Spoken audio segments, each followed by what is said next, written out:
नमस्ते विद्यार्थी मित्रांनो, आज आपण ऍस्ट्रोफिजिक्स या विषयाचा थोडा अभ्यास करणार आहोत. ऍस्ट्रोफिजिक्स म्हणजे काय आहे? Astrophysics is a branch of astronomy that deals with physics of the universe including physical properties like density, temperature, chemical composition of stars, galaxies and the interstellar medium. या आजच्या लेक्चरमध्ये आपल्याला सूर्य, तारे, उल्का, चंद्र, ग्रहण या सगळ्याचा अभ्यास करायचा आहे. सूर्याचा अभ्यास करताना अर्थातच हे चित्र बघणं अनिवार्य आहे. आवर सोलर सिस्टीम या ठिकाणी आपल्याला सूर्य दिसतो. सूर्याजवळ ओळीनं मर्क्युरी, बुध, शुक्र, पृथ्वी, मंगळ, गुरु, शनी, युरेनस, नेपच्यून हे सगळे ग्रह आपल्याला त्या ठिकाणी दिसत आहेत. ह्या सगळ्या ग्रहांचं एक वैशिष्ट्य बघा, हे सगळे ग्रह एका इथं दिसताना एका सरळ दिशेत दिसतात, ते एका सरळ प्रतलामध्ये आहेत. या प्रतलाला इक्लिप्टिक असं एक संज्ञा दिलेली आहे. हा सूर्य आहे. हा कसा आहे बघा, सूर्याच्या काही गमतीशीर गोष्टी कशा आहेत बघा. सूर्याचं मास किती आहे? 2 × 10⁻27 टन्स, म्हणजे पृथ्वीपेक्षा 3,30,000 पटीनं सूर्य मोठा आहे. सूर्याचा व्यास किती आहे? 1.4 किलोमीटर्स.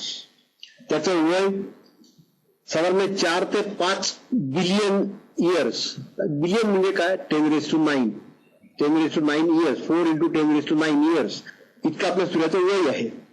सूर्याची डेन्सिटी 1.41 आहे. आणि सूर्य स्वतःभोवती जो फिरतो त्या फिरण्याचा कालावधी किती आहे एका रोटेशनचा? तर तो कालावधी आहे 25 ते 35 अर्थ डेज, म्हणजे पृथ्वीवरचे 25 ते 35 दिवस इतका सूर्याचा स्वतःभोवती फिरण्याचा कालावधी आहे. सूर्याचं एकूण जे काही वस्तुमान आहे त्यामध्ये 75% हायड्रोजन आहे आणि उरलेलं जे आहे त्यामध्ये बहुतेक सगळा हेलियम आहे. सूर्य जर इतका वायू स्वरूप असेल तर मग तो एकत्र का राहिला? तर प्रचंड गुरुत्वाकर्षणामुळे हा सूर्य असा एकत्रित गोळा राहिलेला आहे. The weight of outer layer of the sun causes the density increase inwards. सूर्याचा वरचा जो थर आहे त्याच्या दाबामुळे जसं आपण आत जातो तशी डेन्सिटी, तिची घनता वाढत जाते. आणि सूर्याच्या केंद्रापाशीचं जे तापमान आहे ते 15 मिलियन डिग्री सेल्सिअस आहे, म्हणजे 150 लक्ष किंवा 15 म्हणजे 10⁶ डिग्री सेल्सिअस इतकं सूर्याच्या केंद्राचं तापमान आहे. विचार करा, आपण 100 तापमानाला पाण्याचं वाफेत रूपांतर होतं.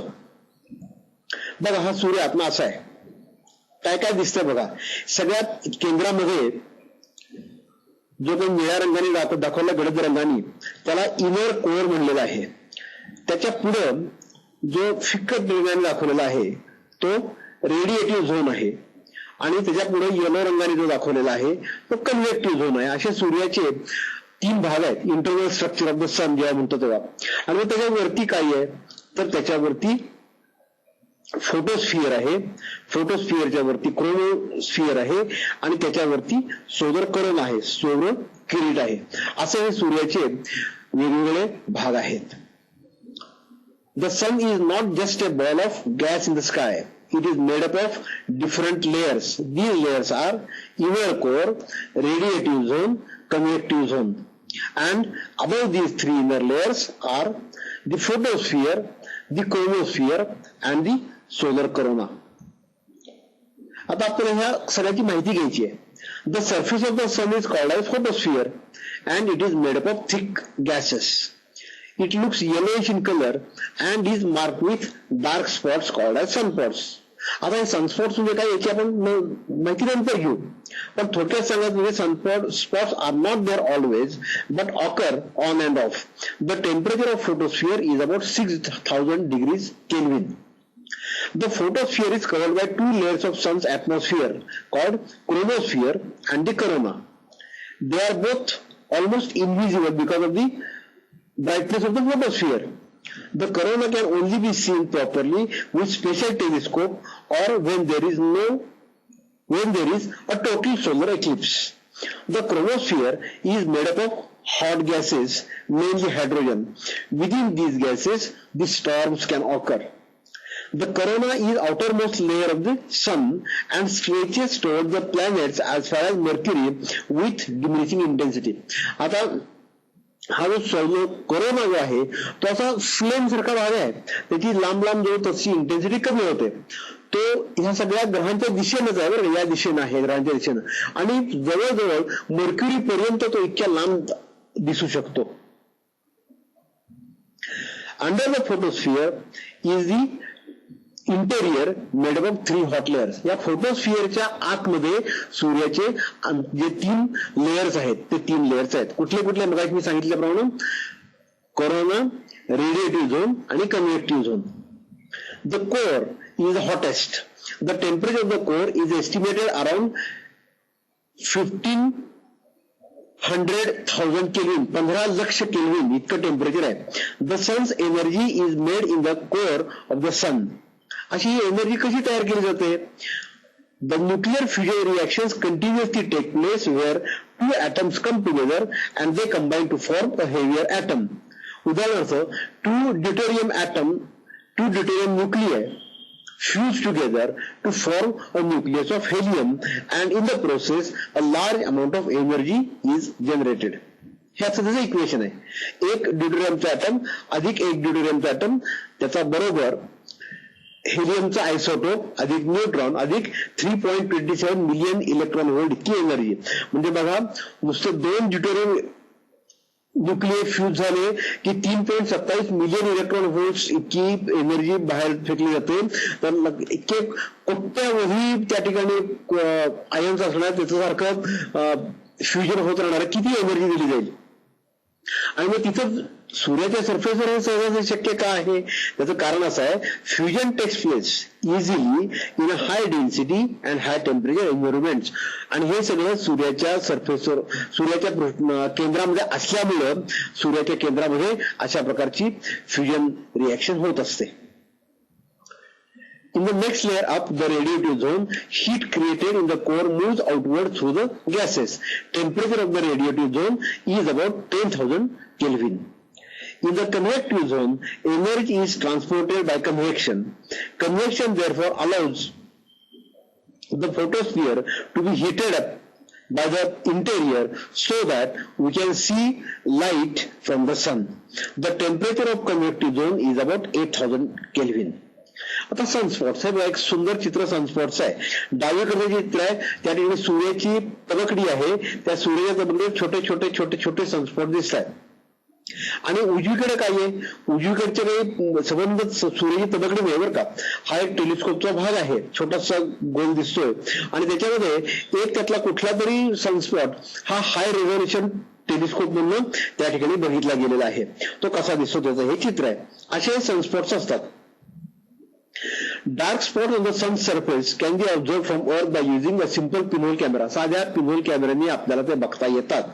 The sunspots which appear dark are actually bright. कसं म्हणलं मी बघा, हे जे सनस्पॉट्स आहेत हे डार्क दिसत असं म्हणलं, आणि नंतर असं म्हणतो की दे आर ऍक्च्युअली ब्राईट. पण मग ते आपल्याला डार्क का दिसतात? They appear dark because the surrounding temperature is very much brighter than the sunspots. These dark spots, some as large as 50,000 kilometers in diameter, move across the sun's surface, contracting and expanding as they move. The sunspots are visible with naked eyes, but it is advisable not to view them with naked eyes. Sunspots often come in groups. They develop and persist for a period between few hours to few months. Sunspots are magnetic regions on the sun's surface with magnetic field strengths thousands of times stronger than the Earth's magnetic field. पृथ्वीच्या magnetic फील्डचे किती प्रचंड असं magnetic field त्या ठिकाणी सनस्पॉटशी associated असतं. आता solar flare हा एक आणखीन वेगळा फिनॉमिनन आहे. लक्षात ठेवा, फ्लेअर म्हणजे इंटेन्स बर्स्ट. अर्थात सोलर फ्लेअर म्हणजे सूर्याच्या पृष्ठभागावर कुठेतरी महाभयानक स्फोट होत असले पाहिजेत.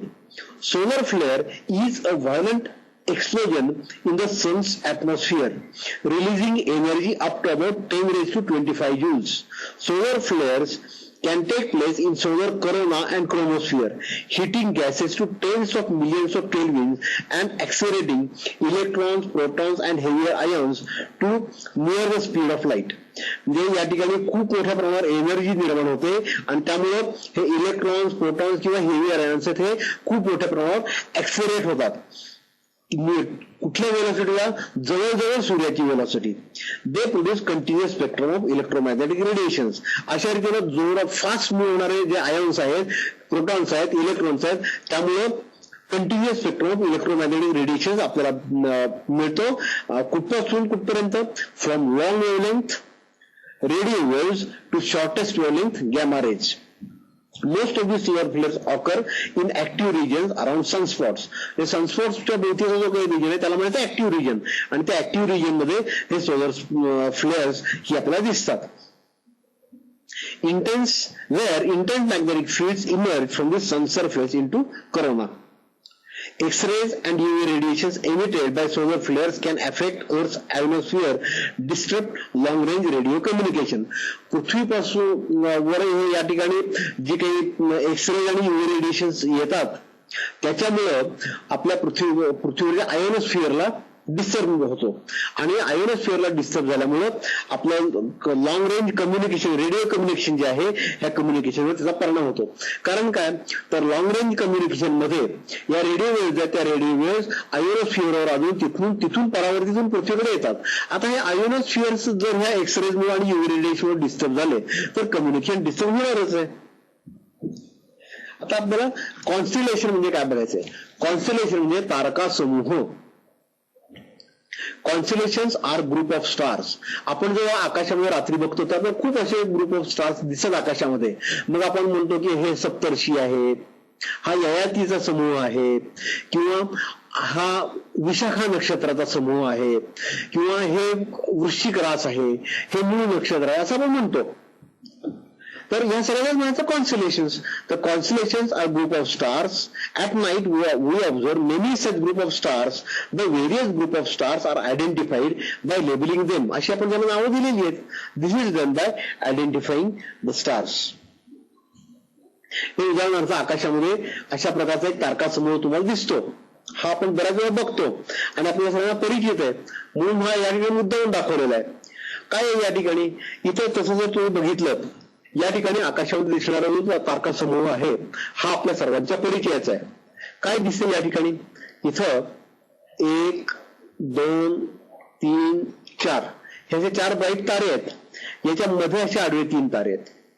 या सगळ्याला आपण म्हणतो मृग नक्षत्र.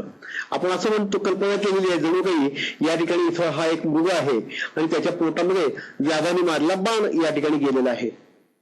या सगळ्याला आपण म्हणतो मृग नक्षत्र. अर्थात या चित्रामध्ये व्याध दिसत नाही. तेव्हा अशा रीतीनं आपण आकाशामध्ये जे तारे दिसतात, या ताऱ्यांना एक विशिष्ट आकार आहे आणि त्याशी आपण काहीतरी एखादी गोष्ट जोडलेली आहे. असं करून आपण हे सगळे आकाशातले तारका समूह हे ओळखायचा प्रयत्न करतो. आता हा जो काही व्याधाचा मृग नक्षत्र आहे आणि व्याधाचा तारा आहे, हे सगळं आपण कशा प्रकारे असं म्हणलंय? तर असं हे त्याचं खरं म्हणजे फॉर्मॅट आहे. इथं पुन्हा हे 4 तारे आहेत, मध्ये 3 तारे दिसतात. इथं तो आता जो मृग नक्षत्र आणि तो व्याधाचा तारा या ठिकाणी आपल्याला दिसतो. असं आपण त्याचं हे फॉर्मॅटिंग केलेलं आहे. अशा प्रकारची जी रचना आहे असं म्हणलंय. यामुळे आपल्याला सगळे तारे जे आहेत हे सगळे तारे या ठिकाणी ओळखता येतात. आता हा व्याधाचा तारा आपण असं म्हणतो की या व्याधाने बाण मारला, तो बाण त्या मृगाच्या पोटामध्ये घुसला. तो व्याध जो आहे हा व्याध कसा आहे? हा व्याध हा पृथ्वीवर वरून दिसणारा सूर्यानंतरचा सर्वात तेजस्वी तारा आहे. प्रत्यक्षात काय आहे की हा व्याधाचा तारा हा जोड तारा आहे. जोड तारा म्हणजे काय? 2 तारे एकमेकाभोवती फिरतात. तर मुद्दाम मी तुम्हाला दाखवायला हे पुढचं चित्र आणलेलं आहे की हा व्याधाचा तारा हा बायनरी तारा आहे. म्हणजे काय आहे? जुळा तारा आहे, जोड तारा आहे म्हणजे काय आहे असं आहे. या ठिकाणी हा सिरियस बी आणि सिरियस ए, याला इंग्रजीमध्ये सिरियस नाव आहे. तर हा जुळे दोन तारे सिरियस ए, सिरियस बी. तर सिरियस ए तारा हा या आतल्या कक्षेमध्ये फिरतो, सिरियस बी तारा हा या बाहेरच्या कक्षेमध्ये फिरतो. आणि या दोन्हीमधलं अंतर जे आहे हे अंतर कॉन्स्टंट राहतं, कायम राहतं. त्यामुळे आपल्याला काय वाटतं, जणू काही हे दोन तारे एकमेकाभोवती फिरतात. असे जेव्हा रचना असते तेव्हा त्याला आपण बायनरी स्टार्स किंवा जुळे तारे असं म्हणतो. आता एवढं सगळं सूर्य आणि तारकासमूह यांच्याबद्दलची माहिती घेतल्यानंतर आपल्याला काही प्रश्न सोडवायचे आहेत, काही प्रश्नांची उत्तरे द्यायची आहेत. आता असं म्हणलं मी, answer these questions. Which are the inner layers of the sun? What is the temperature of sun's core? How the tremendous energy is develop in this sun's core? Explain the term solar flare and sunspots. What are the constellations? अगदी सोपे सोपे प्रश्न आहेत. आपण जे आतापर्यंत अभ्यास केला त्याच्यावर असे ते अवलंबून आहेत. आता पुढच्या भागामध्ये बघणार आहोत तो म्हणजे कॉमेट्स. कॉमेट्सला मराठीत काय म्हणतात? धूमकेतू. इथे मी दोन धूमकेतूची चित्र तुम्हाला दाखवतो, आणखी एक दाखवणार आहे.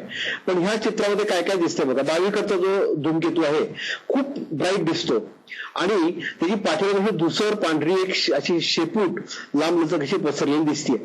पण तेवढंच नाहीये, तर त्या पांढऱ्या शेपटीच्या डावीकडे सुद्धा एक निळसर रंगाची फिक्कट अशी शेपटी आपल्याला दिसते. अशा दोन शेपट्या असतात बरं का या धूमकेतूला. दुसऱ्या चित्रात बघा, दुसऱ्या चित्रात तर त्या ठिकाणी ते एका त्या धूमकेतूच्या दोन शेपट्या क्लिअरली या ठिकाणी तयार झालेल्या आपल्याला दिसतात. आता याच्यावरून तुम्हाला जर कल्पना येत नसेल तर अजून एक धूमकेतू पहा. या ठिकाणी बघा, या चित्रामध्ये तर दोन शेपट्या अगदी स्पष्ट दिसतात. एक शेपटी, पांढरी शेपटी जी आहे ती थोडीशी अशी कर्व झाली, वाकली थोडीशी, आणि निळी जी शेपटी आहे त्याची सरळ गेलेली आहे. या कशामध्ये दिसतात दोन शेपट्या? A comet is generally considered to consist of a small sharp nucleus embedded in a nebulous disc called the coma. ही जी नेब्युलस म्हणजे धूसर अशी जी डिस्क असते त्या नेब्युलस डिस्कला, धूसर डिस्कला कोमा असं म्हणलेलं आहे. Which practically contains all the mass of the comet.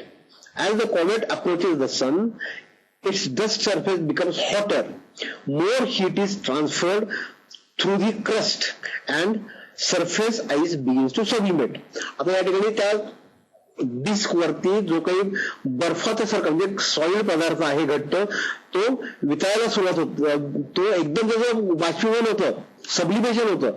म्हणजे जसं एखादा द्रव घट्ट पदार्थ आपण, सॉलिड पदार्थ आपण तापवल्यानंतर एकदम त्याची वाफ होते, तर त्याला सब्लिमेशन म्हणतात. तसं या ठिकाणी सब्लिमेशन होतं, सॉलिड आईसचं एकदम वाफेत रूपांतर होतं. The resultant gas leave the comet and carries with it some loosely bound dust particles. Sublimation starts when comet comes closer to the sun, about few astronomical units away from the sun. The chemical composition of gases is dominated by water, followed by carbon monoxide, carbon dioxide, methane, ammonia and carbon sulfide. आता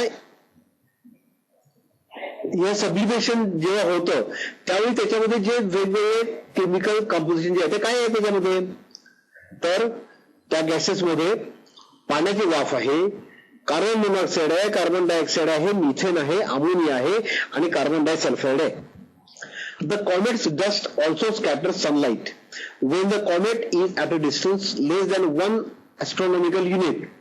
Astronomical unit म्हणजे काय, तर एक astronomical unit बरोबर 150 million kilometre म्हणजेच सूर्याचं पृथ्वीपासूनचं अंतर.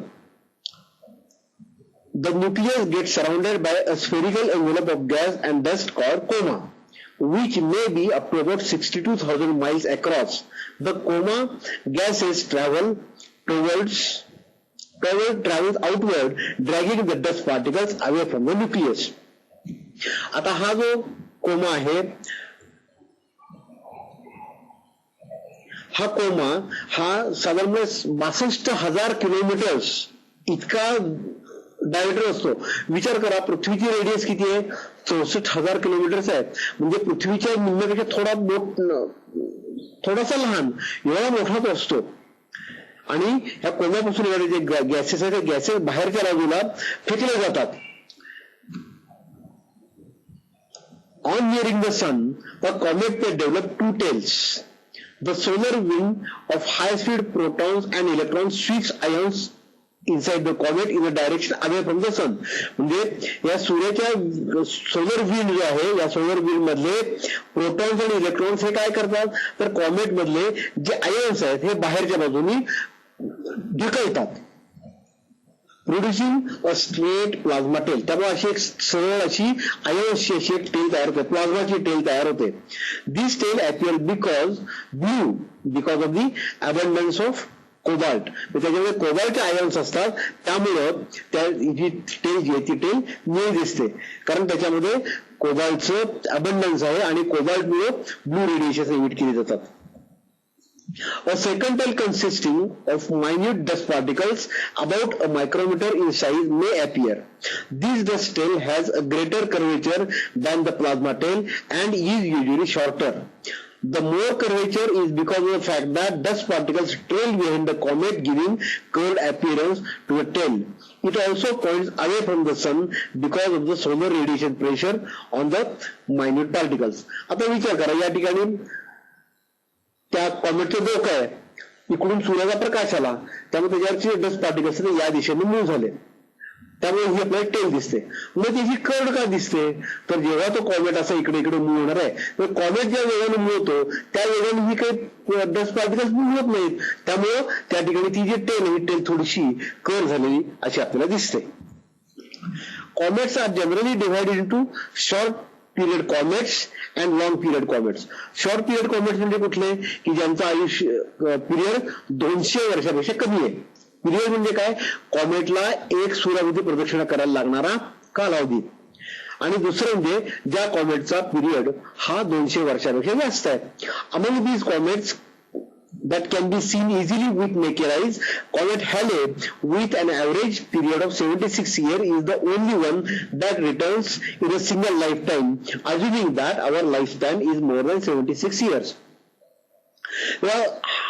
हे जे सगळे 200 वर्षापेक्षा कमी पिरियड असलेले कॉमेट्स आहेत, या सगळ्या कॉमेट्स मध्ये डोळ्यांनी व्यवस्थित दिसणारा असा कॉमेट म्हणजे हॅलेज कॉमेट.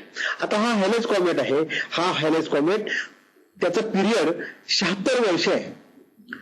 यापूर्वी हा हॅलेज कॉमेट आपल्याला 1910 साली आणि त्यानंतर 76 वर्षांनी म्हणजे 1986 साली दिसलेला होता. आता यानंतर अर्थातच जर आपलं आयुष्य 76 वर्षांनी जास्त असेल तर तो आपल्याला पुन्हा दिसू शकेल. In 1992 comet Shoemaker-Levy 9 broke apart into 21 large fragments as it ventured into the strong gravitational field of planet Jupiter. 1992 मध्ये एक छान चमत्कार घडला की त्यावेळी हा कॉमेट शूमेकर-लेव्ही 9 हा कॉमेट हा गुरुच्या गुरुत्वाकर्षणामुळे गुरुच्या कक्षेमध्ये शिरला.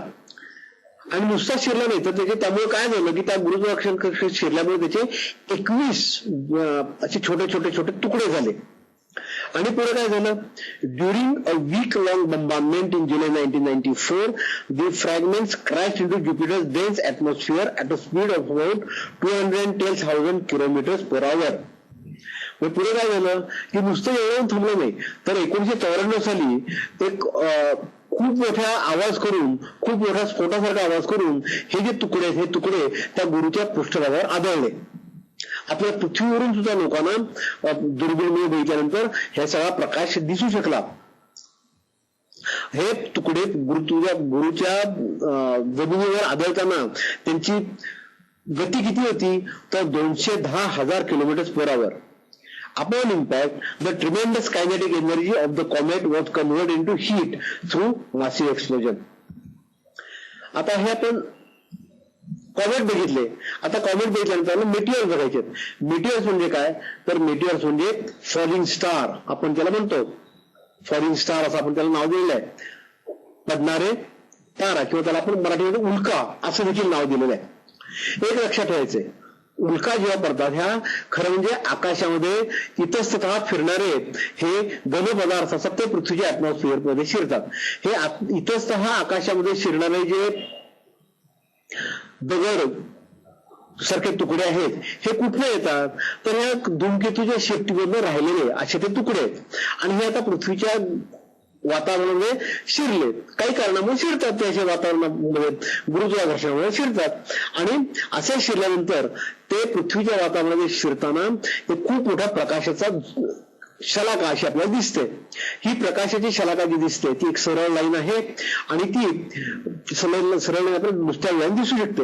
हे चित्र बघा, या ठिकाणी इथं डावीकडच्या बाजूला खाली आपल्याला एक ही शलाका अशी दिसते.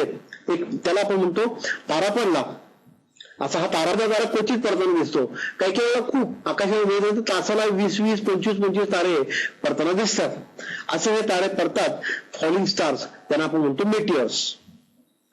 आता मेटिअर ज्याला आपण म्हणतो हे खरं म्हणजे तारे नव्हे. मी मगाशी सांगितलं पृथ्वीच्या गुरुत्वाकर्षण कक्षेमुळे आकाशामध्ये दगडधोंडे येतात, हे दगडधोंडे म्हणजे तारे नव्हेत, पण ते खूप ब्राईट म्हणून त्याला आपण तारा असं म्हणलेलं आहे.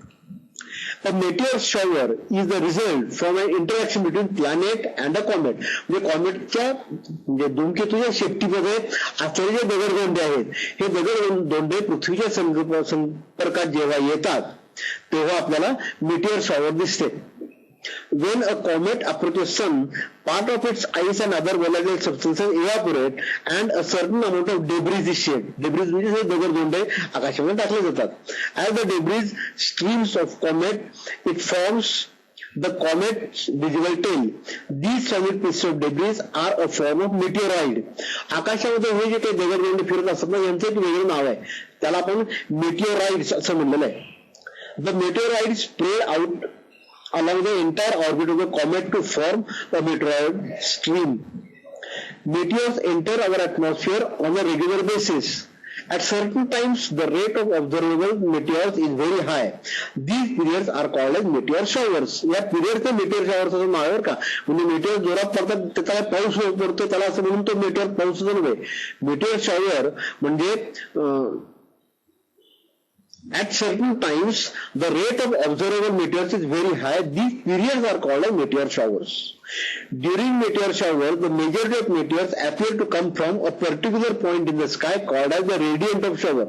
म्हणजे कुठून येतात त्याला त्याचं रेडियंट म्हणायचं. उदाहरणार्थ ऑक्टोबर महिन्यामध्ये मघा या नक्षत्रामधून आपल्याला उल्कापात होताना दिसतो.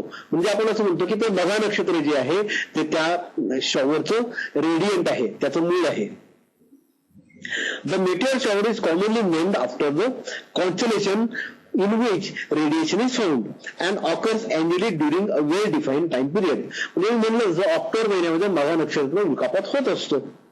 Meteors are streaks of light usually lasting for a few seconds, which will occasionally see in the night sky. They are sometimes called as shooting stars or falling stars, though they are not the stars. Meteors are caused by the entry of small pieces of rocks, dust or metal from space into Earth's atmosphere at very high speeds. These particles are called as meteoroids when they are floating around the space. They travel at very high speeds when they enter into the Earth's atmosphere. The incredible pressure meteoroids experience when they collide with Earth's atmosphere shatters them, transferring energy to atmosphere and molecules in the atmosphere, which then release the energy by glowing. This glow produces bright trail of light in the sky and we observe meteors. काय होतं बघा, हे मेटिअर पृथ्वीच्या वातावरणात शिरले, खूप वेगाने शिरले. ते वेगाने शिरल्यानंतर पृथ्वीच्या ऍटमॉस्फिअरचं प्रेशर त्यांच्यावर येतं आणि हे प्रेशर जेव्हा येतं त्यावेळी हे मेटिअर्स स्वतःची एनर्जी ह्या हवेच्या मध्ये जे काही अणू आणि रेणू आहेत त्यांना देतात आणि मग ते अणू आणि रेणू जे आहेत हे अणू आणि रेणू हे प्रकाश बाहेर देतात, ते ग्लो होतात. तो दगड जाळल्यामुळे त्याचा जाळ होतो असं नाहीये. हवेमधले जे काही अणू आणि रेणू जे आहेत हे अणू आणि रेणू हे प्रकाश बाहेर देतात आणि हाच प्रकाश आपल्याला दिसतो. Most meteorite particles are quite small in size. Most of them disintegrate when they enter the Earth's atmosphere before reaching the ground. आता हे आकाशामधले मेटिओराइड्स जे आहेत हे आकाशामधले मेटिओराइड्स खूप लहान असतात आणि त्यामुळे काय होतं, पृथ्वीच्या वातावरणामध्ये शिरून पृथ्वीवर येईपर्यंत ते जळून खाक होतात, डिसइंटिग्रेट होते, भुसा होऊन जातो, भुगा होऊन जातो त्याचा. Very rarely a large meteorite actually survives to strike the ground. पण क्वचित प्रसंगी असंही घडतं की एखादा मेटेराइड हा जेव्हा पृथ्वीच्या ऍटमॉस्फिअर मधून येतो तेव्हा तो संपूर्णपणे त्याचं राख होऊन न जाता तो त्या ठिकाणी पृथ्वीवर पडतो. आणि पृथ्वीवर पडतो तेव्हा काय होतं, तर क्रिएटिंग अ मेटिओर क्रेटर, मग खूप मोठा खड्डा तो पृथ्वीवर पाहतो, खूप मोठं विवर तयार करतो. अशा प्रकारचं विवर औरंगाबाद जवळ लोणार या गावी आहे. त्या लोणार या गावी अशा प्रकारचं एका उल्केमुळं झालेलं विवर आहे. तिथे पहिल्यांदा ही उल्का दुसरीकडे कुठे उडून गेल्याचं म्हणतात, म्हणून ते आपल्याला दिसत नाही. पण बघा केवढी मोठी उल्का त्या ठिकाणी पडलेली असेल. जेव्हा अशा प्रकारे ही उल्का पृथ्वीवर पडते आणि पृथ्वीवरच राहते, अशा किंवा एखादा दगड आकाशात पृथ्वीवर राहतो, त्याला अशनी असं नाव आहे. These checks of rock metals are called as meteorites. मेटेओराइटला मराठीमध्ये अशनी असं नाव आहे. A meteorite on the surface of any celestial body is a natural object that has come naturally from elsewhere in space. Meteorite जो काही अशनी पृथ्वीवर जो दगड आलेला आहे त्याची शास्त्रीय व्याख्या काय केली आहे बघा. A meteorite on the surface of any celestial body is a natural object that has come naturally from elsewhere in space. Meteorite म्हणजे काय, तर कुठल्याही एखाद्या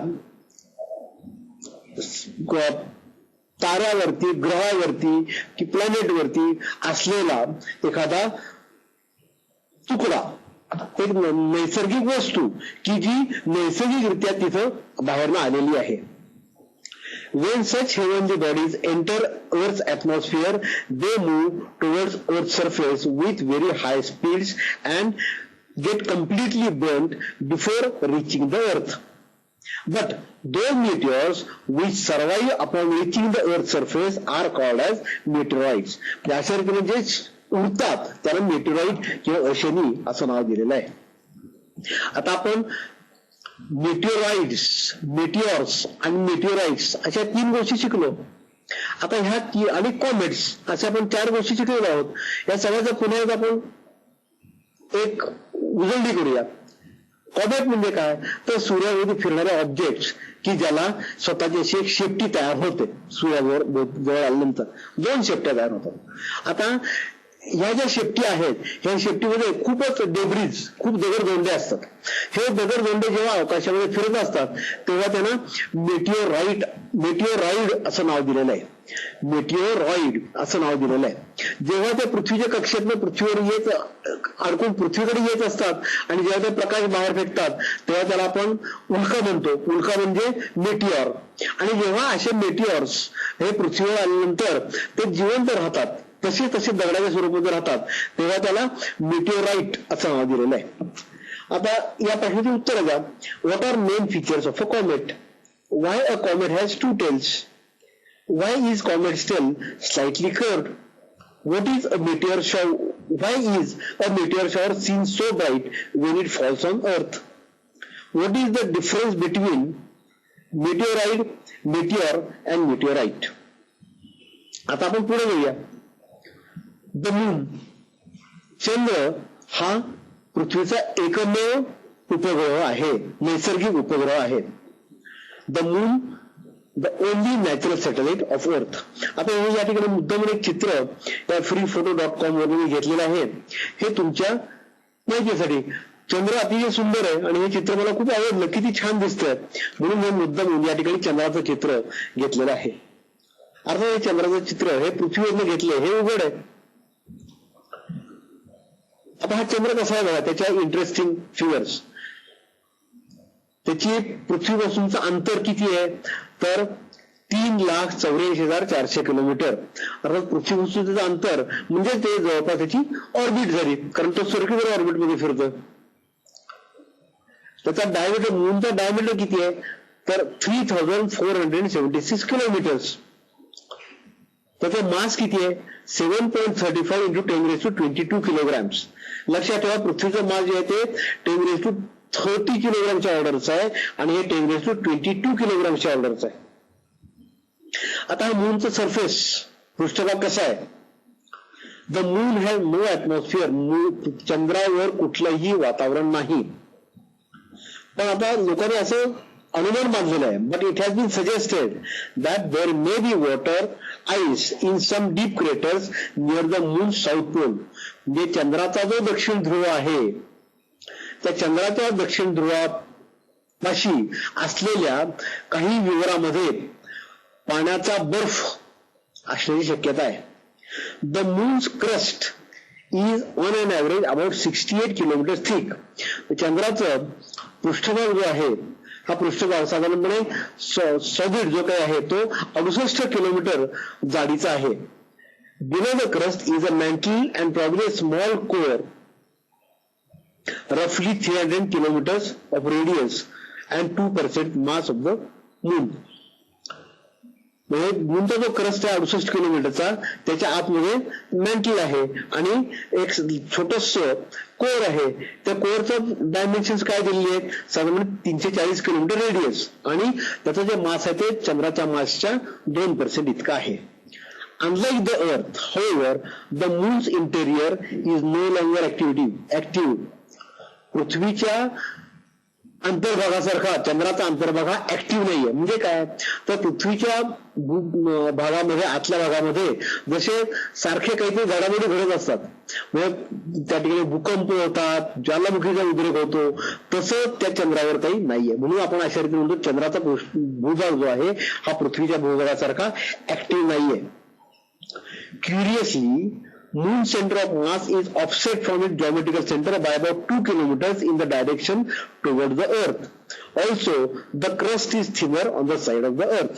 यात काय सांगितलं बघा की चंद्राचा जो सेंटर ऑफ मास आहे तो बरोबर सेंटर पेक्षा नाहीये, तो पृथ्वीच्या बाजूला 2 किलोमीटर इतका शिफ्ट झालेला आहे. आणि शिवाय त्याचं जे क्रस्ट आहे वरतं जे 68 किलोमीटरचं ते पृथ्वीच्या बाजूला 2 किलोमीटरनी लहान कमी आहे. आता दुसरं, हा मूनचा जो सरफेस आहे ह्या मूनच्या सरफेसचे 2 भाग आहेत. एक म्हणजे heavily created and very old highlands. Highland म्हणजे उंच अशा जमिनी, उंच असा भूभाग. तो कसा आहे? हेविली क्रिएटेड म्हणजे त्याच्यावर खूप विवर आहेत आणि खूप जुना आहे. आणि दुसरा and the younger type later flooded by molten lava. आणि जो दुसरा जो आहे तो त्यात तरुण आहे, जे नंतर तयार झालेला भाग आहे की त्याच्यामध्ये नंतर खूप असा मोल्टन लाव्हा जो काही ज्वालामुखीचा उद्रेक जे होतं त्याच्यातनं बाहेर पडतो तो मोल्टन लावा त्या ठिकाणी आहे. Most of the surface is covered with regolith, a mixture of fine dust and rocky debris produced by meteor impact. मेटिओरच्या इम्पॅक्ट मुळे जो त्या ठिकाणी फाईन डस्ट आणि रॉकी डेब्रिजचं जो काही मिश्रण होतं त्याला म्हणायचं रिगोलिथ. असा रिगोलिथ त्या ठिकाणी आहे. अजूनही मूनच्या सरफेस वर काय माहिती आपल्याला घेता येईल? The moon surface has no magnetic field. चंद्राच्या पृष्ठभागावर चुंबकीय क्षेत्र नाही. But some of its surface rocks exhibit residual magnetism, indicating that there may have been a magnetic field in moon's early history. पण चंद्राचे काही असे खडक आपल्याला सापडतात की ज्याच्यामध्ये मॅग्नेटिक प्रॉपर्टीज आहेत. मग हे कुठले असतील? तर याच्यामध्ये असा अनुमान म्हटलेला आहे की पूर्वी जेव्हा चंद्र तयार झाले तर त्या पूर्वीच्या इतिहासामध्ये केव्हा तरी त्या ठिकाणी मॅग्नेटिक फील्ड असलं पाहिजे. With no atmosphere and no magnetic field, the moon surface is exposed directly to the solar wind. आता चंद्रावर मॅग्नेटिक फील्ड नाही, ऍटमॉस्फिअर नाही, त्यामुळं सूर्याचे जे काही सोलर विंड जे आहेत, सूर्याची वादळ जी आहेत त्याला डायरेक्टली मूनचा सरफेस हा डायरेक्टली एक्सपोज झालेला आहे. Over it's 4 billion years life time many ions from the solar wind have become embedded in moons crust. आता गेल्या 4 बिलियन वर्ष जे काही त्याचा आयुर्मान आहे, या 4 बिलियन वर्षामध्ये सूर्याच्या विंडमुळे जे काही आलेले आहेत असे खूप असंख्य असे आयन्स या चंद्राच्या सरफेसमध्ये एम्बेड झाले, रोवले गाडले गेलेले आहेत. Thus, samples of moon's rock and the dust brought by the Apollo mission proved valuable in studies of the solar wind. ही जी सॅम्पल आणली गेली, ह्या सॅम्पलचा अशा रीतीने चंद्राचा पृष्ठभागाचा अभ्यास करायला खूप त्याचा फायदा झाला, कारण ही सगळी माहिती चंद्राच्या वरून आणलेल्या सॅम्पलच्या अभ्यासातच पुढे आलेली आहे. The total of 382 kilogram of rock samples were brought to the earth by Apollo and Luna programs. Apollo आणि लुना प्रोग्राम जे होतं यातनं पृथ्वीवर एकूण 382 किलोग्राम इतकं रॉक सॅम्पल आणलेले आहेत. These provide most of our detail knowledge of the moon. या सगळ्यातनं आपल्याला चंद्राची खूपशी माहिती मिळालेली आहे. Even today scientist steel study these precious samples. अजून सुद्धा हे शास्त्रज्ञ अशा प्रकारचे हे किमती मौल्यवान अशा प्रकारचे सॅम्पल्स आहेत त्याचा अभ्यास करत असतात. Studies of these rocks are important to understand the history of the universe. Prior to the study of the Apollo samples, there was no consensus about the origin of the moon. There were three principal theories. चंद्राचा उगम कसा झाला याबद्दल पूर्वी शास्त्रज्ञांमध्ये एकमत नव्हतं. पूर्वी कुठल्या कुठल्या थिअरीज होत्या त्या थिअरीज आपण बघूया, पण त्याच्या जे लक्षात ठेवा, पण चंद्रावरनं आणलेल्या ह्या 382 किलोग्राम सॅम्पलचा अभ्यास केल्यानंतर शास्त्रज्ञांना आता चंद्राचा उगम कसा झाला हे कळलेलं आहे. तर पूर्वी त्याच्यापूर्वी कुठल्या 3 थिअरीज प्रचलित होत्या, तर एक म्हणजे को ॲक्रिएशन. को ॲक्रिएशन म्हणजे एकाच वेळी जन्म झाला. म्हणजे this theory asserted that moon and the earth were form at the same time from the solar nebula. हा सोलर नेब्युला जो आहे सूर्याचा दुसर भाग जो आहे या दुसर भागातूनच एकाच वेळी पृथ्वी आणि चंद्राचा जन्म झाला. दुसरी थिअरी म्हणजे काय, फिशन थिअरी. म्हणजे काय तर चंद्र हा पृथ्वीचाच पासूनच वेगळा झालेला एक तुकडा आहे, ही फिशन थिअरी आहे. आणि कॅप्चर थिअरी म्हणजे काय आहे, कॅप्चर थिअरी म्हणजे हा चंद्र जो कुठेतरी तयार झाला आणि योगायोगानं पृथ्वीच्या गुरुत्वाकर्षण कक्षेत आला आणि पृथ्वीवरती फिरत राहिला. This theory suggested that moon formed elsewhere and was subsequently captured by the earth due to the earth's gravity. पण या 3 ज्या थिअरीज आहेत त्या 3 थिअरी काही बरोबर वाटत नाही. But the new and detailed information from the moon's rock led to a theory, namely the impact theory. It says that Earth collided with a very large object and the moon formed from the ejected material. म्हणजे ती theory काय सांगत आता की जी आता accept केलेली आहे शास्त्रज्ञांनी ती म्हणजे पृथ्वी दुसऱ्या एका कुठल्या तरी मोठ्या हेवनची बॉडीची कोलाईड झाली आणि त्या कोलिजन मधनं एक जो काही तुकडा बाजूला आला तो म्हणजे चंद्र. आणि ही थिअरी आता लोकांनी ऍक्सेप्ट केलेली आहे. चंद्राच्या फेजेस, चंद्राच्या कला आपल्याला माहिती आहे. चंद्राची कला, अमावस्येला चंद्र अजिबात दिसत नाही, पौर्णिमेला पूर्ण चंद्र दिसतो, अष्टमीला अर्धाच चंद्र दिसतो आणि प्रतिपदेची किंवा द्वितीयेची कोर दिसते. ह्या सगळ्या चंद्राच्या कला आहेत. चंद्राच्या कलालाच त्याला आपण चंद्राचे फेजेस ऑफ द मून म्हणतो. The moon has been known since prehistoric times. It is the second biggest object in the sky. मगाशी मी व्यात तारा म्हणताना म्हणलं तर second biggest star in the sky, आणि आता चंद्राच्या बाबतीत काय म्हणतो, it is the second biggest object in the sky. As the moon orbits around the earth once per month, the angle between the earth, the moon and the sun changes, and we see this as the cycle of the moon.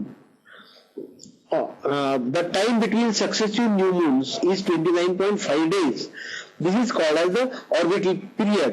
However, because of the Earth's motion around the sun, a complete moon cycle appears to earthbound observer to take up a couple of days longer. 29.530588 days to be exact. This number is called as lunation and is related to the sun. या बघा चंद्राच्या कला. आता या चित्रामध्ये काय दिसते, डावीकडे आपण बाण दाखवलेले आहेत, डावीकडनं उजवीकडे येणारे हे बाण सूर्याकडनं पृथ्वीकडे प्रकाश येतो हे दर्शवतात. म्हणजे सूर्य कुणीकडे आहे तर अगदी डावीकडे आहे. हा प्रकाश चंद्रावर पडतोय, मध्ये निळ्या रंगाची आणि काळ्या रंगाची पृथ्वी दाखवली आहे, निळ्या रंगाची दिवसाची पृथ्वी दाखवली आहे आणि काळ्या रंगाची रात्रीची पृथ्वी दाखवली आहे. आता या ठिकाणी खूपशा 7 चंद्राची चित्र दाखवली आहेत. खरं म्हणजे चंद्र एकच आहे पण त्याच्या 7 वेगवेगळ्या पोझिशन्स आहेत. आता पृथ्वी आणि सूर्य याच्या बरोबर मध्ये जेव्हा चंद्र येतो त्यावेळी बघा काय झालं की चंद्राचा सूर्याकडचा भाग प्रकाशित झाला, त्याला एक म्हणलं बरं का. तो चंद्राचा सूर्याकडचा भाग प्रकाशित झाला आणि पृथ्वीकडचा भाग अंधारात राहिला. त्यामुळे पृथ्वीवरून चंद्र दिसतच नाही. काळा झाला म्हणजे दिसत नाही, याला आपण म्हणतो अमावस्या. किंवा त्याच्या बरोबर विरुद्ध बाजूला म्हणजे सूर्य, पृथ्वी आणि चंद्र हे एका सरळ रेषेत आहेत, पण चंद्र आता पृथ्वीच्या दुसऱ्या बाजूला आलेला आहे. त्यावेळी काय झालं की चंद्रामुळं, सूर्यामुळे चंद्राचा जो पृष्ठभाग प्रकाशमान झालेला आहे तो प्रकाशमान झालेला भाग पृथ्वीच्या वरून रात्रीच्या वेळी दिसतोय. यालाच आपण पौर्णिमेचा चंद्र म्हणतो. याला 5 नंबर असं नाव दिलेलं आहे. तसंच 2 नंबर बघा, 3 नंबर बघा, 4 नंबर बघा, 6, 7, 8 हे सगळे नंबर बघा. आणि हा सूर्य कसा दिसतो पृथ्वीवरनं हे आपल्याला त्या ठिकाणी दाखवलेलं आहे. आता या फेजेस ऑफ मून कशामुळे होतात तर उघड आहे की पृथ्वी भोवती चंद्र फिरतो, यामुळं या फेजेस दिसतात. The revolution of moon around earth makes the moon appear as if it is changing its shape. From the earth we see the moons growing from a thin crescent to a full disk and then shrinking back to a thin crescent before vanishing. The changing shape of the bright part of the moon observed from earth is called as phase of the moon. The phase of the moon are caused by the relative position of the earth, sun and the moon. आता tides, भरती ओटी याबद्दल आपल्याला माहिती घ्यायची आहे. या भरती ओटीचा आणि चंद्राच्या कलाचा खूप जवळचा संबंध आहे. The gravitational force between earth and the moon causes tides. आता टाइड कशामुळे होतात तर पृथ्वी आणि चंद्र याच्यामधला जो गुरुत्वाकर्षणाचा बल आहे त्यामुळे निर्माण होतात. The moons gravitational attraction is stronger on the side of the earth nearer to the moon and weaker on the opposite side. म्हणजे काय म्हणलंय की चंद्र पृथ्वीच्या ज्या बाजूला आहे त्या बाजूला चंद्राचं गुरुत्वाकर्षण जास्त आणि त्याच्या विरुद्ध बाजूला पृथ्वीवर चंद्राचं गुरुत्वाकर्षण कमी. Since the oceans are not perfectly rigid, the water is stretched toward the moon. आता पृथ्वीवर 2/3 पाणी आहे, हे पाणी काही घन नाहीये, त्यामुळे ते सहजासहजी चंद्राकडे आकर्षित जात आहे. The effect is much stronger in the ocean water than on the solid crust so that the water bulges are higher.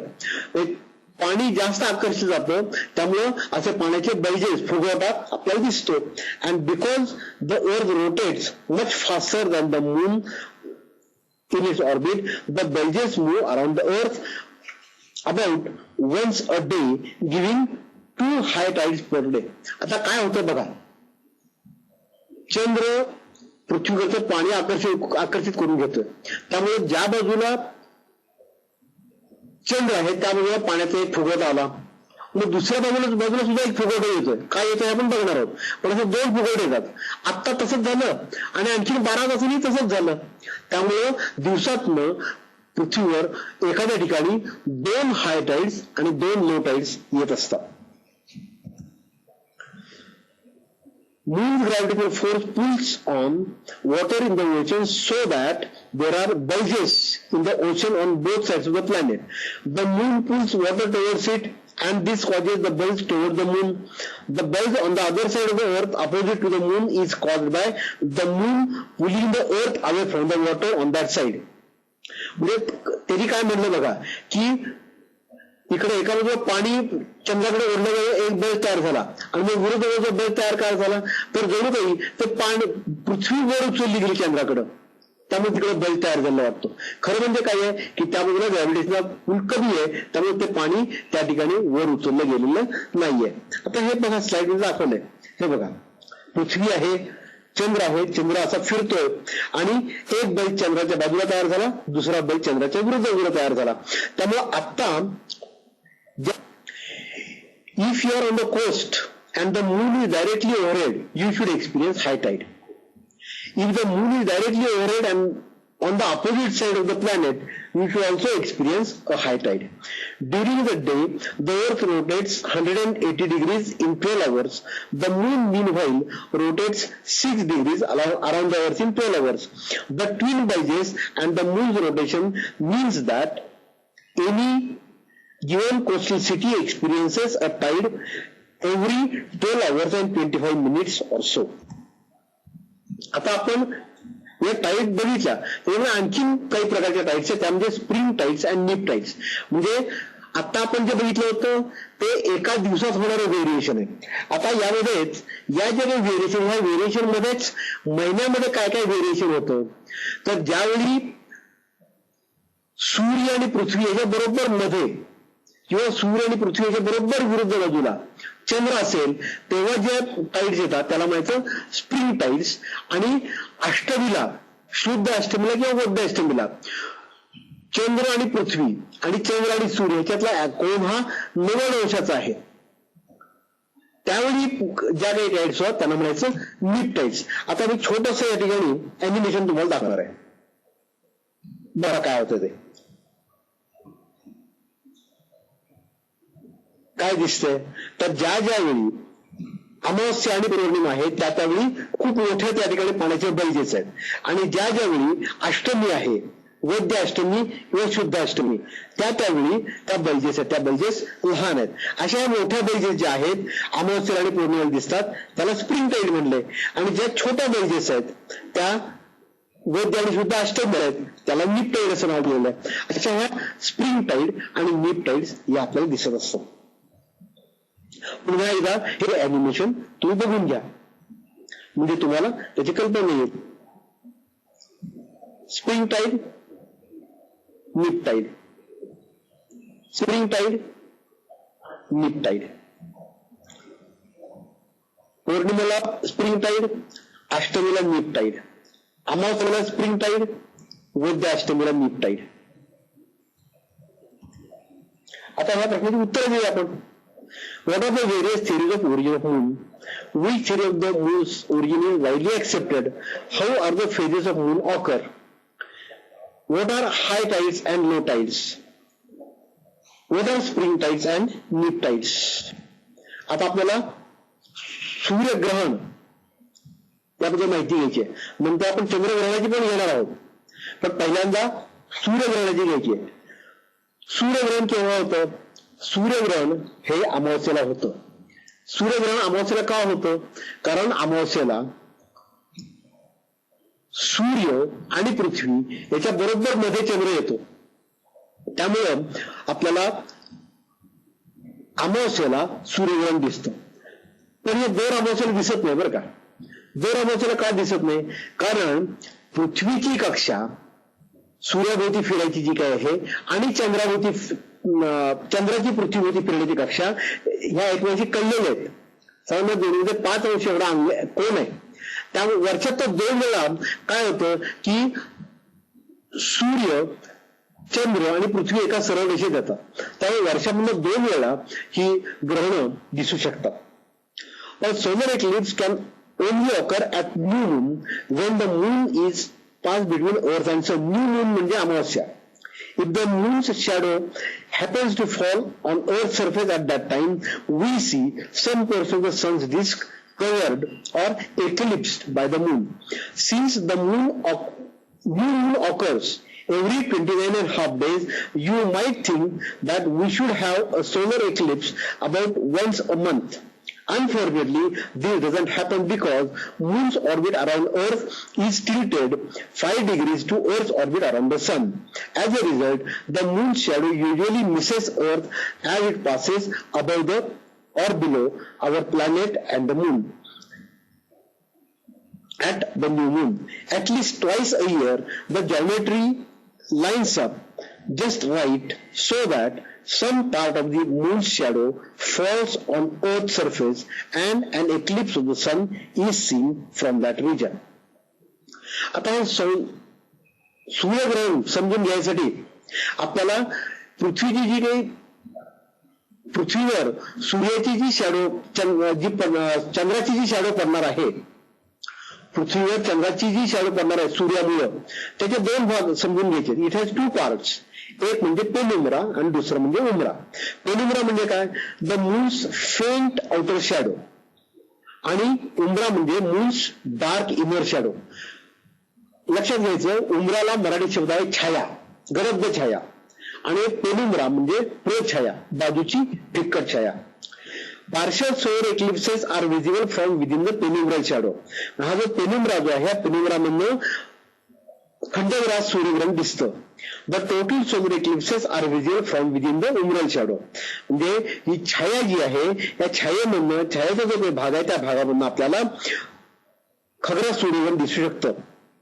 When the moon's penumbral shadow strikes Earth, we see a partial solar eclipse of the sun from that region. You must use special filters or a homemade pinhole projector to safely watch a partial eclipse of the sun. खंडग्रास सूर्यग्रहण अर्थातच कुठलेही सूर्यग्रहण बघण्यासाठी आपण एक चांगल्या प्रकारचा फिल्टर वापरला पाहिजे, स्पेशल फिल्टर वापरला पाहिजे, किंवा आपल्याला पिनहोल कॅमेरा तरी वापरला पाहिजे. हे बघा, सोलर एक्लिप्स जे काही सूर्यग्रहण घडतं दिसतं त्याची ही या ठिकाणी जॉमेट्री, त्याची जॉमेट्री कशी आहे बघा. सोलर एक्लिप्स जॉमेट्री, डावीकडे मोठा मोठा पिवळा रंग दाखवला तो सूर्य आहे, मध्ये छोटासा दिसतोय हा त्या ठिकाणी चंद्र आहे, आणि इकडे जी दिसते ही पृथ्वी आहे. या ठिकाणी हा जो दाखवला आहे चंद्राचा जो गडद शॅडो या ठिकाणी पृथ्वी आधी थोड्या भागामध्ये पडलेली आहे. ही थोड्या भागामध्ये पडलेली ही शॅडो याला आपण उंबरा असं म्हणतो किंवा छाया म्हणतो. आणि बाहेरच्या बाजूला हे दोन मुळे कोण दिसत, हा एक कोण आणि दुसऱ्या बाजूला कोण आहे. हा जो एवढा मोठा बाहेरच्या बाजूला जो कोण आहे, ही जी बाहेरच्या बाजूची छाया याला म्हणायचं प्रछाया. या प्रछायेमधून आपल्याला पार्शल सोलर किंवा खंडग्रास सूर्यग्रहण दिसतं या किंवा या. आणि ही जी टोटल सोलर इक्लिप्स दिसतो तो ह्या छायेच्या रिजन मध्ये, या ठिकाणी हा छोटासा भाग आहे तो त्या ठिकाणी इथं आपल्याला solar eclipse, total solar eclipse दिसू शकतं. Total solar eclipse if moon's inner shadow और उमरल शॅडो जे आपण छाया म्हणतो ती sweeps across earth surface, then a total solar eclipse of sun is seen. The track of moon's umbral shadow across the earth is called as the path of totality. म्हणजे जेवढ्या भागातनं तो उमरल शॅडोचा भाग पृथ्वीवर प्रवास करतो त्या भागाला म्हणायचं, तो जो त्याला म्हणायचं पाथ ऑफ टोटॅलिटी. म्हणजे तेवढ्या भागामध्ये टोटल सोलर इक्लिप्स दिसणार आहे. It is typically 10,000 miles long but about only 100 miles wide. हा पृथ्वीच्या सरफेसवर 10,000 मैला इतका लांब असेल, पण त्याची विड्थ जी आहे, त्याची जाडी जी आहे ती केवळ 100 मैलच आहे. It covers less than 1% of the Earth's total surface area. In order to see the sun becoming completely eclipsed by the moon, you must be somewhere inside the narrow path of totality. When the moon is on the near side of the orbit, the moon appears larger than the sun. If an eclipse occurs at that time, it will be a total eclipse. म्हणजे जेव्हा चंद्र हा आपल्या ऑर्बिटच्या जवळच्या बाजूला असतो त्यावेळी तो चंद्र हा आपल्याला मोठा भासतो. म्हणजे तो पृथ्वीपासून जवळ आहे म्हणून तो मोठा भासतो, आणि अशाला आपल्याला खरा सूर्यग्रहण दिसतं. However, if an eclipse occurs while moon is on the far side of its orbit, the moon appears smaller than the sun and can't completely cover it. पण जेव्हा चंद्र हा त्याच्या ऑर्बिटच्या दूरच्या बाजूला असतो, म्हणजे चंद्र आणि पृथ्वी यामधलं अंतर जास्त आहे, अशा वेळी सूर्यापेक्षा चंद्र लहान भासतो, आणि अशा वेळी आपल्याला जे ग्रहण दिसतं ते ग्रहण खग्रास सूर्यग्रहण नसतं.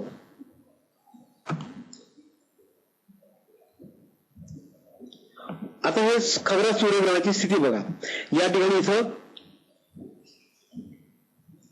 हा उंबरा आहे, हा पेनुंबरा आहे, छाया आहे आणि प्रछाया आहे, आणि हा जो मार्ग दाखवलेला आहे हा पाथ ऑफ टोटॅलिटी दाखवलेला आहे, की ज्या ठिकाणी उमरल शॅडो ज्या ठिकाणी पडलेली आहे या रिजन मध्ये आपल्याला खग्रास सूर्यग्रहण दिसणार आहे, आणि इतरत्र पेनुंबरा रिजन मध्ये आपल्याला खंडग्रास सूर्यग्रहण दिसणार आहे. आता बघा, मी सांगितल्याप्रमाणे की हा उंबरा आहे, हा पेनुंबरा आहे.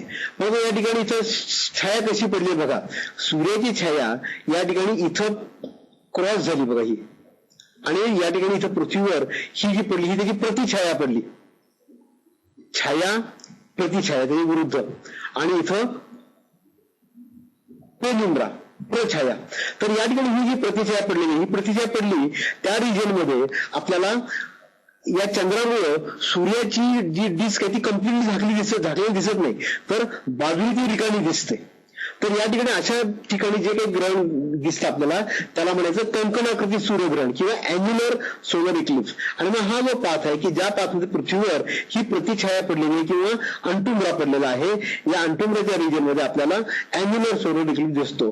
तेव्हा हा जो पाथ आहे, हा पाथ म्हणजे पाथ ऑफ अंटुम्रा असं त्या ठिकाणी म्हटलेलं आहे. Consider the case when Antumbra shadow reaches Earth, म्हणजे प्रतिछाया पृथ्वीवर पडते. The track of Antumbra is called as the path of annularity. If you are within this path, you will see an eclipse where a ring of bright sunlight is surrounds the moon and at the maximum phase. The annular eclipses are also dangerous to look directly with the naked eye. Annularity can last as long as 10 to 12 minutes. Since the annular phase is so bright, the sun's gorgeous corona remains hidden from the view. But annular eclipses are still quite interesting to watch. अशा रीतीने ही कंकणाकृती सूर्यग्रहणे जेव्हा दिसतात त्यावेळी आपल्याला solar corona हा अजिबात दिसत नाही, कारण तो अँग्युलर पार्ट जो आहे तो खूप तेजस्वी आहे. त्यामुळे त्याच्यात पुढून करोना फिका पडतो आणि तो आपल्याला दिसू शकत नाही. पण हे कंकण सुद्धा दिसायला फार सुंदर आहे. आता अजून एक प्रकारचं ग्रहण आहे बरं का, त्याला म्हणलं हायब्रिड एक्लिप्स. हायब्रिड म्हणजे काय, तर एकाच वेळी पृथ्वीवर काही ठिकाणी खबरा सूर्यग्रहण दिसतं आणि काही ठिकाणी कंकणाकृती सूर्यग्रहण दिसतं. आणि असं घडतं बरं का की ज्यावेळी आपल्याला हायलँड्सवर आपण पृथ्वीवरच्या हायलँड्सवर आपण ते ग्रहण बघू तेव्हा ते आपल्याला खगरा दिसेल, आणि साधारण खोलगट भागामध्ये आपण ते ग्रहण बघू त्या टोटाच्या पाठवे त्यामध्ये कंकणाकृती दिसण्याची शक्यता आहे. There is one more type of solar eclipse to mention. Under rare circumstances, a total eclipse can change to an annular eclipse or vice versa as you follow the eclipse path across the Earth's surface. This happens if the curvature of the Earth brings different points of the path into the umbral and antumbral shadows, respectively. Hybrid eclipses are sometimes called annular or total eclipses. The last hybrid eclipse was in 2005 and the next one will be seen in 2013. आता चंद्रग्रहण बघायचं. चंद्रग्रहण जेव्हा दिसतं त्यावेळी सूर्य, पृथ्वी आणि चंद्र हे एका सरळ असले पाहिजेत. पृथ्वीच्या ज्या बाजूला सूर्य आहे त्याच्या विरुद्ध बाजूला चंद्र असला पाहिजे. या ठिकाणी पृथ्वीची शॅडो म्हणजे उंबरा या ठिकाणी दाखवलेला आहे, पृथ्वीचा पेनिंब्रा दाखवलेला आहे, छाया दाखवलेली आहे, प्रछाया दाखवलेली आहे. तर या ठिकाणी पृथ्वीच्या पेनिंब्रल रिजन मध्ये म्हणजे प्रछायेमध्ये जेव्हा संपूर्ण चंद्र येतो त्यावेळी एक ग्रहण जे घडतं त्याला पेनिंब्रल टोटल ल्युनार एक्लिप्स म्हणतात. म्हणजे मांद्य खग्रास चंद्रग्रहण. हे मांद्य खग्रास चंद्रग्रहण जे असतं त्यावेळी चंद्र फारसा चंद्रावर फरक पडत नाही. काही जण म्हणतात चंद्र हा ब्राह्मणीच दिसतो, किंवा असंही दिसतं की चंद्राचा जो भाग उंबऱ्याच्या साईडला आहे त्या बाजूला थोडासा तो काळपट आहे असं आपल्याला वाटतं. Lunar eclipses occurs when the earth comes between the sun and the moon. This can occur on a full moon day. The shadow of the earth can be divided into two distinctive parts, the umbra and penumbra, chaya and prachaya. Within umbra there is no direct solar radiation. However, as a result of sun's large angular size, solar illumination is only partially blocked in the outer part of the earth's shadow, which is given the name penumbra, the prachaya. A penumbral eclipse occurs when the moon passes through the earth's penumbra. The penumbra does not cause any noticeable darkening of the moon's surface, though some may argue that it turns little yellow. A special type of penumbral eclipse is a total penumbral eclipse, during which the moon lies exclusively within the earth's penumbra. The total penumbral eclipses are rare, and when these occur, that portion of the moon which is closest to the umbra can appear somewhat darker than the rest of the moon. इथं काय सांगितलं बघा की पेनिम्ब्रामध्ये जेव्हा चंद्र असतो त्यावेळी आपल्याला जे चंद्रग्रहण दिसत मांद्य चंद्रग्रहण, हे मांद्य चंद्रग्रहण खंडग्रास असेल. खंडग्रास मांद्य चंद्रग्रहण जेव्हा असेल ना त्यावेळी त्या फारसा फरक आपल्याला जाणवत नाही. पण मांद्य खगरा चंद्रग्रहण जेव्हा असतं त्यावेळेला थोडस ते यदैश वाटतं. आणि दुसरं म्हणजे त्याचं शॅडो रिजनच्या बाजूचा जो काही भाग आहे तो थोडासा काळपट वाटतो. आणि जेव्हा चंद्र हा शॅडो रिजन विसरून त्याला आपल्याला चांगलं खगरास चंद्रग्रहण दिसतं. A partial lunar eclipse occurs when a portion of the moon enters the umbra. म्हणजे छायेमध्ये जेव्हा चंद्राचा थोडासा भाग जातो तेव्हा त्याला पार्शल ल्युनर एक्लिप्स म्हणतात, खंडग्रास चंद्रग्रहण. आणि जेव्हा संपूर्ण चंद्र हा या छायेमध्ये छायेच्या भागात जातो तेव्हा त्याला खगरास चंद्रग्रहण म्हणतात. आणि खगरास चंद्रग्रहणाचा जो काही वेळ आहे तो 107 मिनिटापर्यंत असू शकतो. आता ह्या प्रश्नांची उत्तरं द्यायची आहेत. Under what conditions do we observe solar eclipse? Under what conditions do we observe lunar eclipse? Define umbra, penumbra and antumbra. छाया, प्रछाया आणि प्रतिछाया यांच्या व्याख्या द्या. Distinguish between a total solar eclipse and annular eclipse. What is the hybrid eclipse? आता या ठिकाणी आपण हे lecture संपवण्यापूर्वी आपण छोटे छोटे 3 व्हिडिओ क्लिप्स बघणार आहोत. ह्या छोटे छोटे 3 व्हिडिओ क्लिप्स कशा आहेत? पहिल्या व्हिडिओ क्लिपमध्ये फक्त खगरास सूर्यग्रहण आहे. दुसऱ्या व्हिडिओ क्लिपमध्ये खगरास सूर्यग्रहण, खंडग्रास सूर्यग्रहण आणि कंकणाकृती सूर्यग्रहण आहे. आणि तिसऱ्यामध्ये खगरास चंद्रग्रहणाचं अॅनिमेशन आहे. आता हे सगळं बघताना मग तुम्हाला प्रश्न पडेल की दुसऱ्या व्हिडिओ क्लिपमध्ये जर खगरास सूर्यग्रहण पहिली क्लिप का दाखवली आहे, तर लक्षात घ्या की पहिल्या क्लिपमध्ये आपल्याला डायमंड रिंग आणि बेलीज बीड्स हे जे काही खगरास सूर्यग्रहणात दिसणाऱ्या गोष्टी त्या आपल्याला क्लिअरली जाणवतील, तशा त्या दुसऱ्या क्लिपमधल्या खगरास सूर्यग्रहणामध्ये जाणवणार नाहीत. पहा आता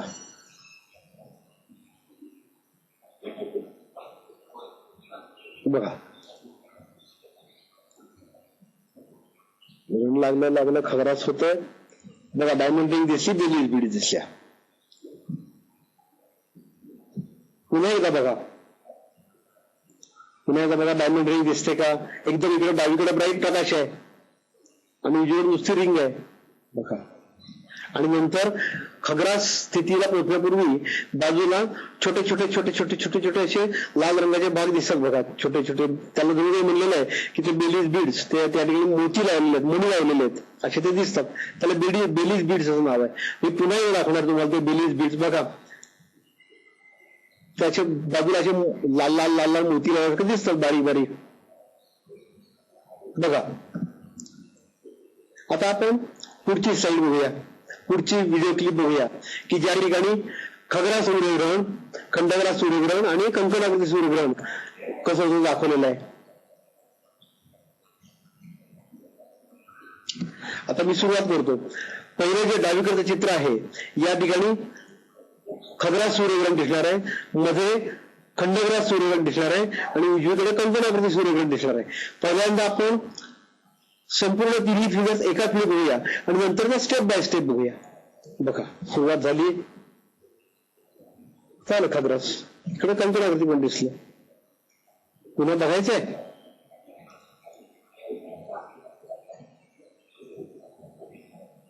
स्टार्ट. आणि मग थांबतो इथं, थांबलो. थोडस उलट घेऊया. हे बघा, इथं डावीकडे टोटॅलिटी आहे, उजवीकडे कंकणाकृती ग्रहण दिसलेलं आहे आणि मध्ये खंडग्रास दिसलेला आहे. थोडस आपण आणखी पाठीमागे जायचं का? पुन्हा पुढे घेऊया जरा. या ठिकाणी बघा, डायमंड नेकलेस ती काही आपली नीट दिसत नाही म्हणून मी म्हटलं की पहिली फिगर बघावी. हे सगळं दिसतं. हा सोलर करोना आहे आणि इथे कंकणाकृती ग्रहण आहे. हे सगळे चमत्कार ह्या आपल्याला पृथ्वीवरनं बघायला मिळतात. आता तिसरी जी व्हिडिओ क्लिप आहे, तिसऱ्या व्हिडिओ क्लिपमध्ये आपण चंद्रग्रहणाचं अॅनिमेशन बघणार आहोत बरं का. ते प्रत्यक्ष नाहीये, ते अॅनिमेशन आहे. चंद्र हा पृथ्वीच्या शेजारी शिरतोय आणि डावीकडेच आपल्याला त्या ठिकाणी एका चित्रात दुसऱ्या चित्रामध्ये त्या चंद्र ग्रहण कसं लागलंय ते दिसतंय. आता ही सुरुवात करतो. बघा काय आहे ते. इथं पृथ्वी आहे, चंद्र आहे, या ठिकाणी इकडं ही पृथ्वीची शॅडो पडली, ही सगळी छाया आहे, उंबरा आहे, आणि इथं हा चंद्राचा पृथ्वीवरून दिसणारा सरफेस आहे. त्या पृथ्वीवर दिसणारा चंद्राचा सरफेस आहे.